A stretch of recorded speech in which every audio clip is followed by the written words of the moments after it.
बाजार का लंबा और गहरा अनुभव रखने वाले मार्सिलिस इन्वेस्टमेंट मैनेजर्स के फाउंडर और सीआईओ सौरभ मुखर्जी साहब हमारे साथ कार्यक्रम में शामिल हो रहे हैं। सौरभ सर, बहुत बहुत स्वागत है आपका।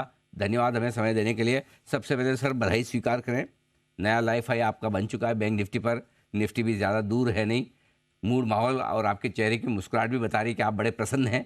बताएं सर, क्या है इरादा? देखिए, आई थिंक बधाई सिर्फ हमको नहीं, जी बिजनेस के सारे सारे दर्शकों को देना चाहिए। जी। इकोनॉमी की हालत अच्छी है, जैसे मैं लास्ट 1 साल से बोल रहा हूँ।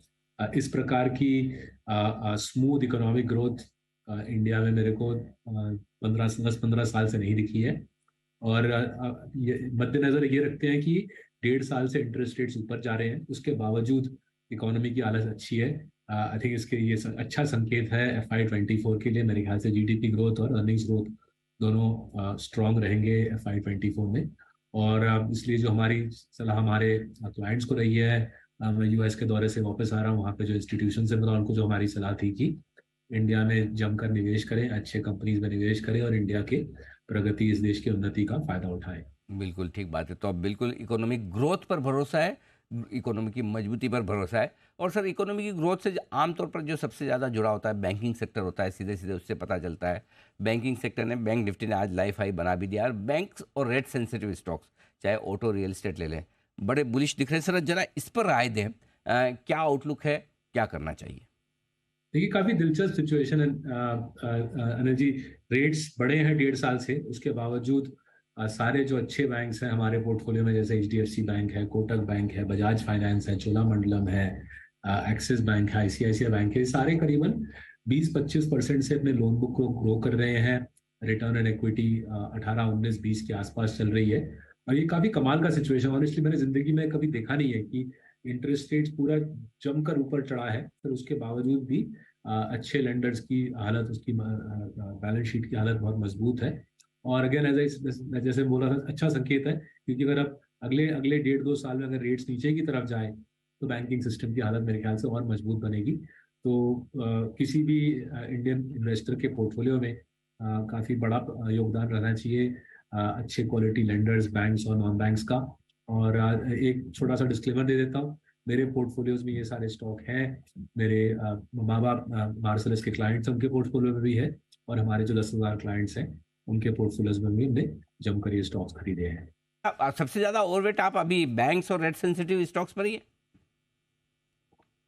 देखिए, रेट सेंसिटिव स्टॉक थोड़ा सा अलग मुद्दा है। बियॉन्ड बैंक्स कैपेक्स साइकिल अच्छा कर रहा है, नजर आ रहा है कि जैसे उदाहरण के तौर पे लीजिए, L&T का ऑर्डर बुक जबरदस्त ग्रो कर रहा है। कमिंस की रेवेन्यू ग्रोथ 25-27% के आसपास है। हमारे पोर्टफोलियो में इस प्रकार के स्टॉक्स है नहीं, लेकिन मानना पड़ेगा कि कैपेक्स साइकिल के प्लेस भी अच्छा कर रहे हैं। और फिर से अगर हम याद रखें कि rates, interest rates more likely than not, interest rates अगले 1.5-2 साल में नीचे की तरफ जाएंगे, तो काफी अच्छा इंडिकेशन है कि इंडिया का शायद ये तीसरा बड़ा कैपेक्स साइकिल शुरू हुआ है। पहला था मिड 90s में, दूसरा कैपेक्स साइकिल था 2004 से 2010 के आसपास। तो लिबरलाइजेशन के बाद लग रहा है, मेरे को लग रहा है कि पहला लिबरलाइजेशन के बाद ये तीसरा अच्छा कैपेक्स साइकिल शुरू हुआ है। और ग्राइंडवेल नॉर्टन हमारे mid cap portfolio rising giants में है, और खोज कर रहे हैं कि कैपेक्स साइकिल में कौन से कंपनीज में हम निवेश कर सके। फिलहाल एक्सिस बैंक और ICICI बैंक के जरिए से हमारी उम्मीद है कि कैपेक्स साइकिल का फायदा हमारे क्लाइंट्स को मिलेगा। बिल्कुल। तो ये कैपेक्स का जो फ़ायदा, जो कुछ भी नया निवेश आ रहा है प्राइवेट सेक्टर की तरफ से, उसका फ़ायदा बैंक्स को मिलता हुआ। अच्छा सर, ओवरऑल मार्केट पर व्यू है, लाइफ टाइम हाई के नज़दीक बैंक निफ्टी भी पहुंच रहा है। महंगा है, रीजनेबल है, सस्ता है? कैसे देख रहे हैं आगे का आउटलुक, और आपको क्या टारगेट्स रखते हैं? मेरे ख्याल से अच्छी कंपनीज की वैल्यूएशन बहुत रीजनेबल है। मैं दो तरीके से ये समझाता हूँ। अगर हम ये इंटरव्यू अनिल जी 1 अप्रैल को करते हैं, 1 अप्रैल को हमारे portfolios year on year basis पे 15 से 20% डाउन थे। लास्ट 10 हफ्ते में हमारी पोर्टफोलियोज करीबन 10% चढ़े हैं, लेकिन आज भी हमारे portfolios year on year basis पे 2-3% डाउन है। जबकि उनकी अर्निंग्स ग्रोथ, हमारे पोर्टफोलियो में स्टॉक्स की अर्निंग्स ग्रोथ 25-30% ऊपर है। अर्निंग्स फाड़ के ऊपर जा रहे हैं, लेकिन स्टॉक्स अभी भी ईयर ऑन ईयर बेसिस पे 2-3% नीचे है। तो मेरे ख्याल से स्ट्रेट फॉरवर्ड इंडिकेशन है कि अच्छी कंपनीज आज भी आपको, मेरे को वाजिब दाम के मिल रहे हैं। दूसरा और एक तरीका है इसके बारे में सोचने का, विदेशी निवेशकों का, फॉरेन इन्वेस्टर्स का चाइनीज मार्केट में $3.5 ट्रिलियन का निवेश है। विदेशी निवेशक का हिंदुस्तान के मार्केट में केवल $0.6 ट्रिलियन का निवेश है, राइट, मतलब 1/6 ऑफ चाइना। इंडिया के मार्केट ने चाइना के मुकाबले डबल रिटर्न दिया है। इंडिया के मार्केट ने लास्ट 10 साल में करीबन 10% दिया है डॉलर टर्म्स में, चाइना के मार्केट में केवल 5% दिया है। सो जो मेरा यूएस दौरे से मेरे को समझ आया कि काफी भारी पैमाने से विदेशी मुद्रा इंडिया की तरफ मुड़ेगी।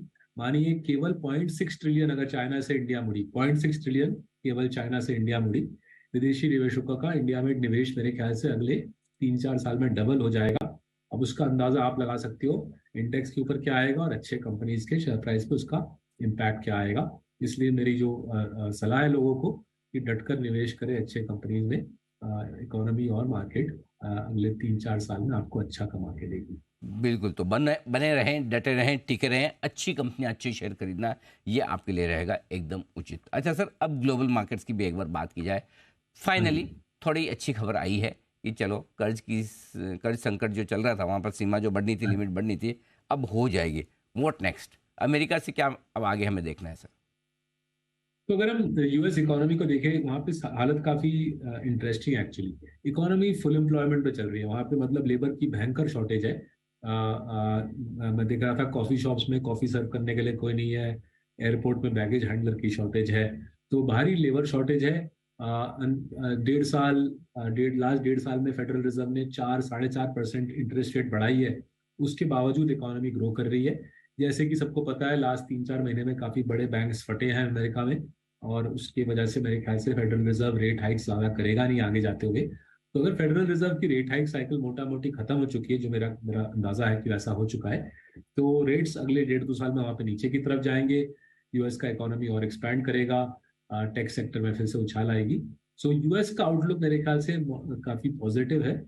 जो चिंताजनक सिचुएशन है चाइनीज इकोनॉमी के लिए, कोविड के बाद भी उनकी खास उछाल नहीं आई है, और चाइना और यूएस के बीच में जो लड़ाई है, उसके बीच में जो उनके बीच में जो डिफरेंसेस हो रहे हैं, जो टेंशन हो रहा है, जो तनाव हो रहा है, चाइना में एफडीआई 0 के बराबर हो गया है। विदेशी मुद्रा चाइना में नहीं जा रही, उनके फैक्ट्रीज में चाइनीज विदेशी पैसा नहीं जा रहा। तो चाइनीज इकोनॉमी की मेरे ख्याल से दिक्कतें काफी भारी आएंगी। जर्मनी रिसेशन में घुस चुका है।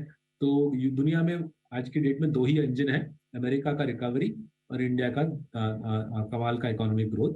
ये 2 इंजन दुनिया के इकोनॉमी को खींचते रहेंगे आगे, और उस वजह से मेरे ख्याल से विदेशी मुद्रा इंडियन मार्केट में काफी भारी पैमाने पर आएगी। वंडरफुल, तो दोनों ही अच्छे इंजन्स परफॉर्म करते हुए। सर बताएं, अब फिर पैसा कहाँ बनेगा, खरीदना क्या है? जी, फाइनेंशियल तो डिस्कस कर चुके हैं। उसके आगे जो दूसरी सेक्टर हम जमा के पैसा लगा रहे हैं, और पहले लगा चुके हैं और लगा रहे हैं, ये है speciality chemicals, pharmaceuticals. Divi's lab में हमने नवंबर-दिसंबर के महीने में अपना निवेश करीबन डबल से ट्रिपल कर दिया। हमारे मिड कैप पोर्टफोलियो में डिवीज लैब डाल दिया।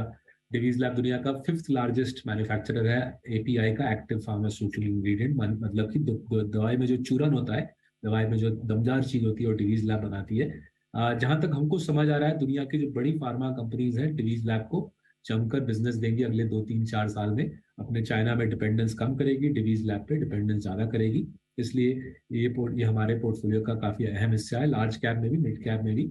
और फिर इसके कुछ सप्लायर अल्काइल अमीन्स जैसे कि जीएमएम फॉर्ड,